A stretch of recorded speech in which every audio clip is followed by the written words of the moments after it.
Shalom, everybody. Rabbi Edelstein here with a short, episode. I guess it's Rabbi E in 1, 2, or 3, take your pick, and a pre-Shabbos greeting to you from Poland. You say, what's an old rabbi like you doing in Poland in the cold of winter? You should be in Miami, or if not that, Lahavdil in Israel. I agree, two great destinations, but Poland's an amazing place to be.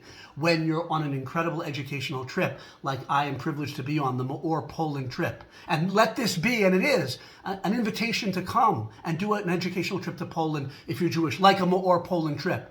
Amazing educators staffed by the J Roots organization based in London that take Jewish heritage trips around the world, educational trips.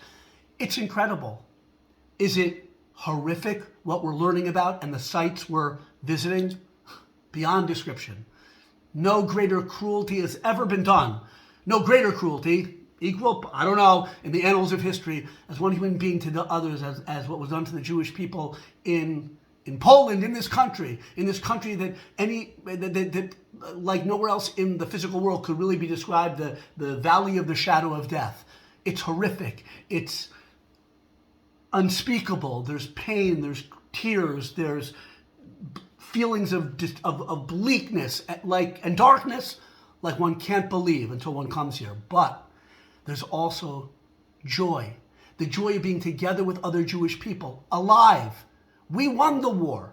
The Jewish people won the war against the Nazis. You know, Adolf Hitler famously said, among many of his other eerily accurate, I would argue, right, statements, he said, all of history boils down to the battle between the Aryan and the Jew.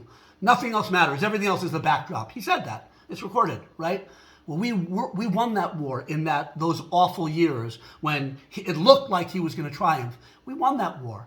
And so it's life-affirming to be alive in this land with other Jewish people, with great Jewish educators, sharing ideas of the Torah that can illuminate the darkest places in the world and in our hearts, because the Torah can illuminate for us.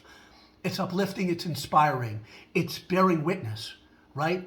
We Jews are in this world to bear witness to what? To values that are the opposite of everything the Nazis represented in their godless, cruel, cold, warped worldview of Aryan domination, of struggle for racial survival. We as Jews, in our lives, I hope, and in our deaths, bear witness to another expression of reality, the true reality. The reality that this world was created by a God who created us, human beings, in his image to elevate the world and ourselves with the mitzvot through service of him. And he put in opposing forces in the world. That's very much the very purpose of our lives, to battle against those opposing forces in here or in world history. And I feel proud to be here bearing testimony as a witness. The prophet Isaiah said to the Jewish people, you are my witnesses in the name of God.